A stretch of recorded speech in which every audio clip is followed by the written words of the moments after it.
결론적으로 암은 항상 세포 단위의 산소 부족과 연관성이 있다는 사실에 대해서 수없이 공부하셨죠. 암은 뭐 때문에 생긴다?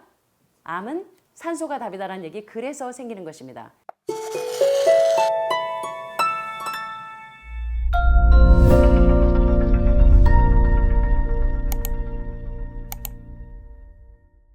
혈액 청소 어떻게 해요? 간 청소 끝나신 분들 지금 이게 궁금하실 겁니다. 자, 어떤 때 혈액을 청소해야 하는지 한번 살펴보도록 하겠습니다. 자, 먼저 혈액순환 개선을 위해서 우선적으로 할 일은 바로 피가 흐르는 혈관을 청소하는 일입니다. 그래서 레위기 11장에 보면 육체의 생명은 어디에 있습니다? 피에 있습니다. 혈액순환이 원활하면 사실은 그래서 혈액이 이렇게 정체되지 않고 또 혈관이 막히지 않으면 여러분들이 건강을 빨리 회복하실 수가 있겠죠. 그래서 가장 좋은 혈관을 청소하는 방법을 이 시간에 살펴보도록 하겠습니다. 특별히 혈액순환 개선을 위해서는 혈관을 청소하는 일이, 다시 말하면 여러분들 모든 환우분들은 세포의 산소 포화도가 상당히 떨어져 있는 이유가 혈관의 이 폐색을 일으키는 원인들 때문이기 때문에 혈관을 청소하는 일이 반드시 선행되어야 합니다. 그러나 혈관 청소에 앞서서 먼저 대장 세척과 또 대장 청소, 그 다음에 기생충, 그 다음에 신장 청소, 그 다음에 간 청소, 그 다음에 단계로서 혈액 청소를 하게 되면 여러분들이 건강을 아주 신속하게 내 청춘 돌려받을 수 있습니다. 자, 그래서 그런 방법들을 살펴보겠습니다.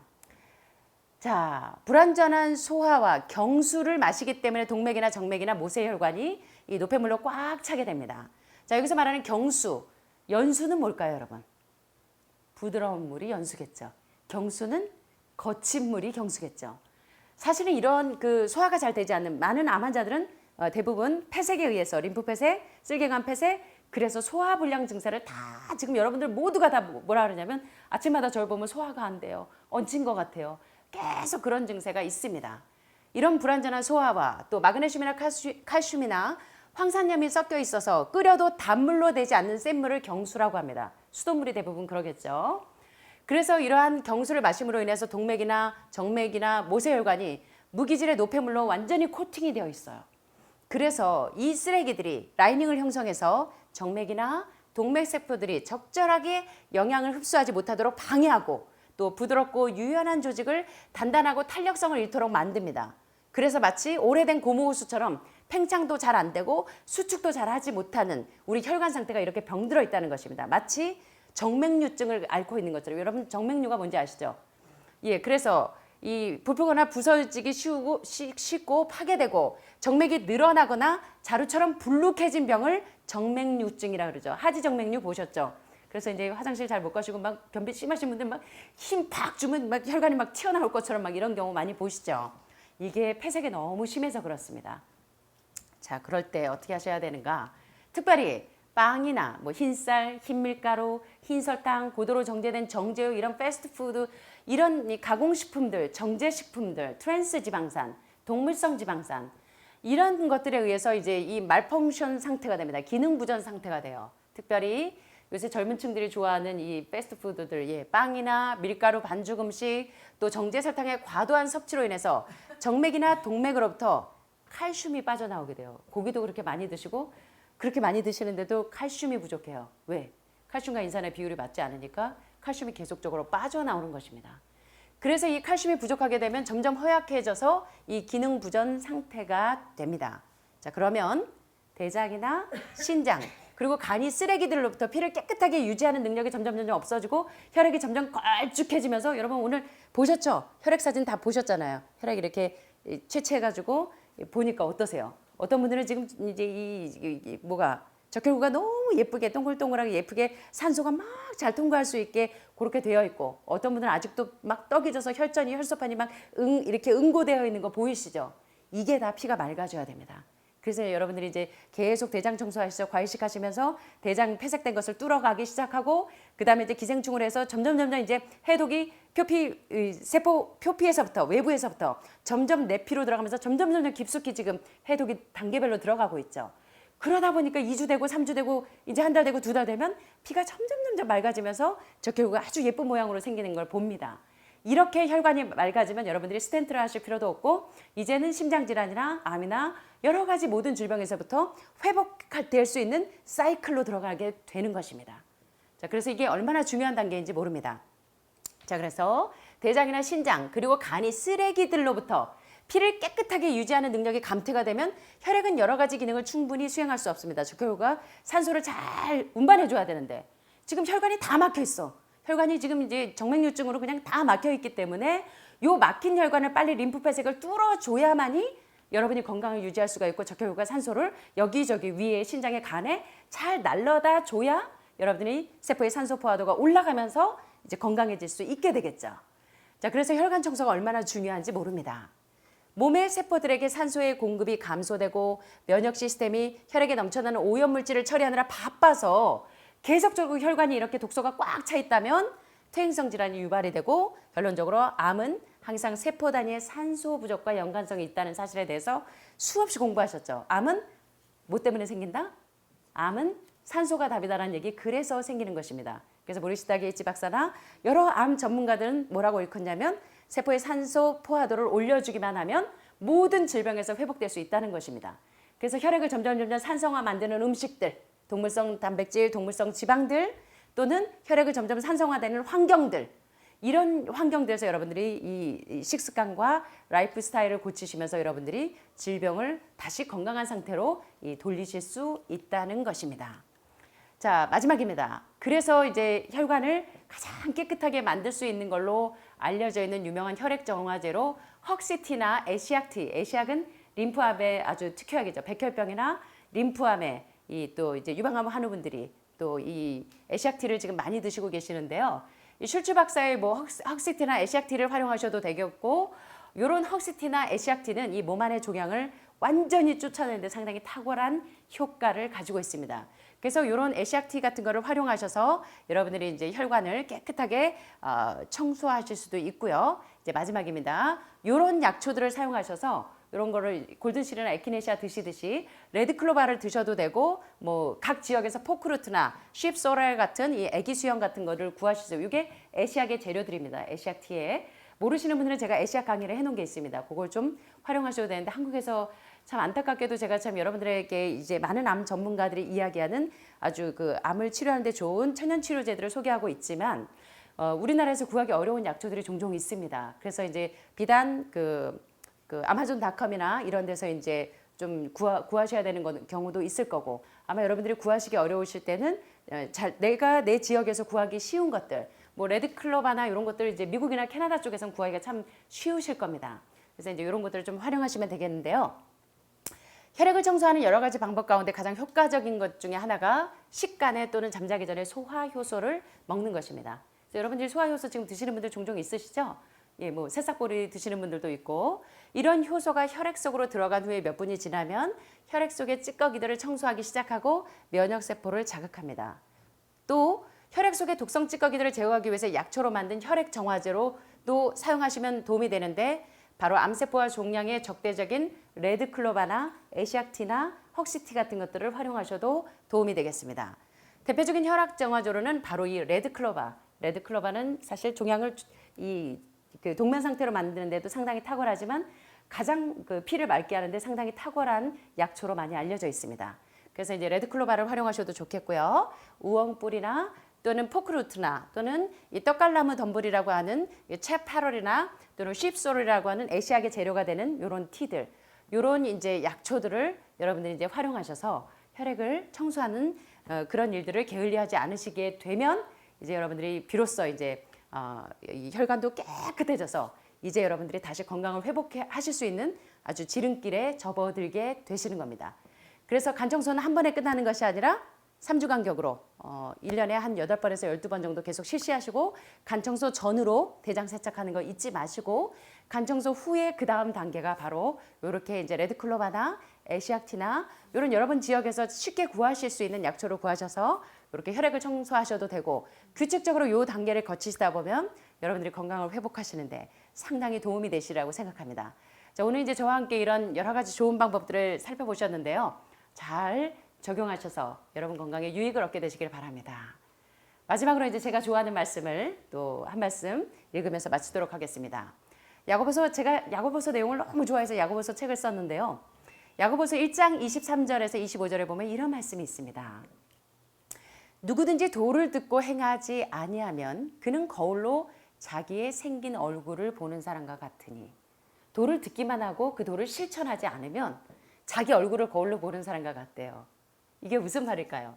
제 자신을 보고 가서 그 모양이 어떠한 것을 곧 잊어버리거니와 자유하게 하는 온전은 율법을 들여다보고 있는 자는 듣고 잊어버리는 자가 아니라 율법 안에서 온전한 그 자유함을 누리는 자는 듣고 잊어버리는 조삼모사처럼 아침에 듣고 저녁에 까먹고 실천해야 될 때 잊어버리는 자가 아니라 바로 그 계명을 실천하는 사람, 실행하는 자니 이 사람이 그 행하는 일에 무엇을 받으리라?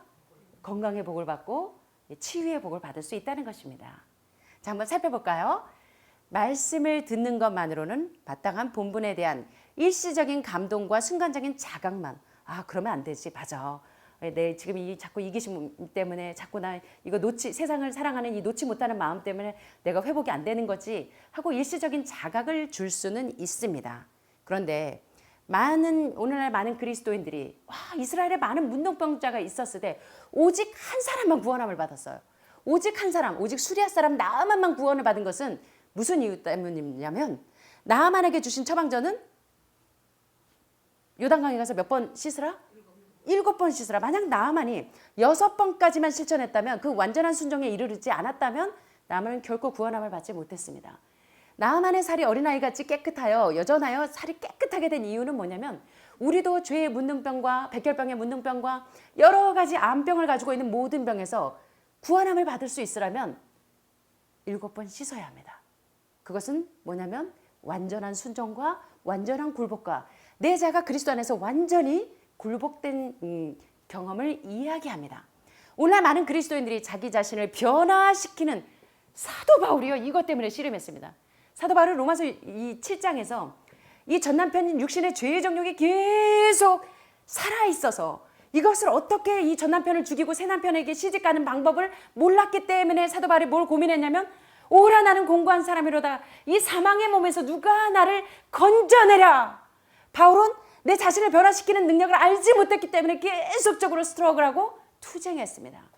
그런데 비로소 바울이 로마서 7장에 이제 그리스도 예수 안에 있는 자에게는 결코 정죄함이 없나니 이는 그리스도 예수 안에 있는 생명의 성령의 법이 죄와 사망의 법에서 여러분과 저를 해방하는 그 경험에까지 이를 수 있었던 것이 바로 자기 자신을 변화시키는 능력을 마침내 경험하게 된 것이 그게 뭐냐면 요한복음 1장 29절에 뚜껑 올라올 때 뭐 하면 돼요?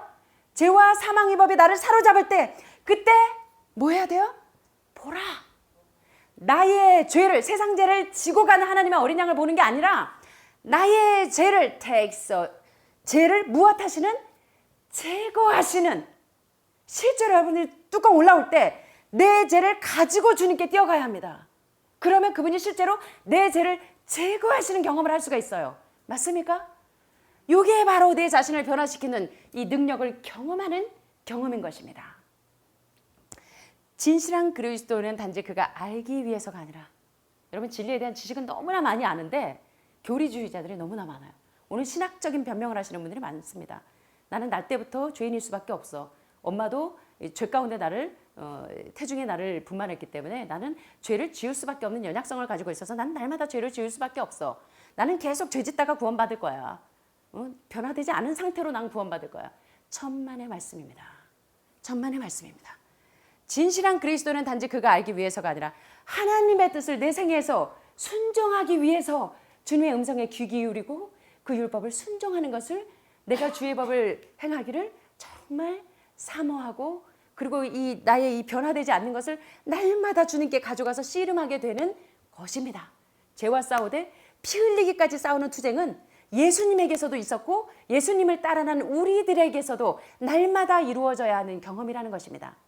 그래서 저 같은 다혈질이 매일 하는 게 뭐냐면 무릎 꿇는 일입니다. 뚜껑 올라올 때마다 아빠하고 대화하다 뚜껑 올라오면 그런 일이 거의 드물지만요. 만약 그럴 시에 제가 뭐 하냐면 무릎 꿇는 일입니다. 내 죄를 주님께 실제로 가져가서 내 자신을 변화시키는 능력을 경험하는 것이 그리스도인의 가장 큰 숙제고 환우분들이 회복되기 위한 가장 큰 공과가 여러분 이 마음의 스트레스를 제거하지 못하신다면 제가 다음 시간에 그런 부분들을 공부하겠지만 그게 얼마나 여러분들 치유에 있어서 굉장히 중요한 요소가 되는지를 여러분들이 경험하시면 좋겠습니다. 그래서 한번 따라해 보시겠습니다. 진실한 그리스도인은 단지 우리가 알기 위해서가 아니라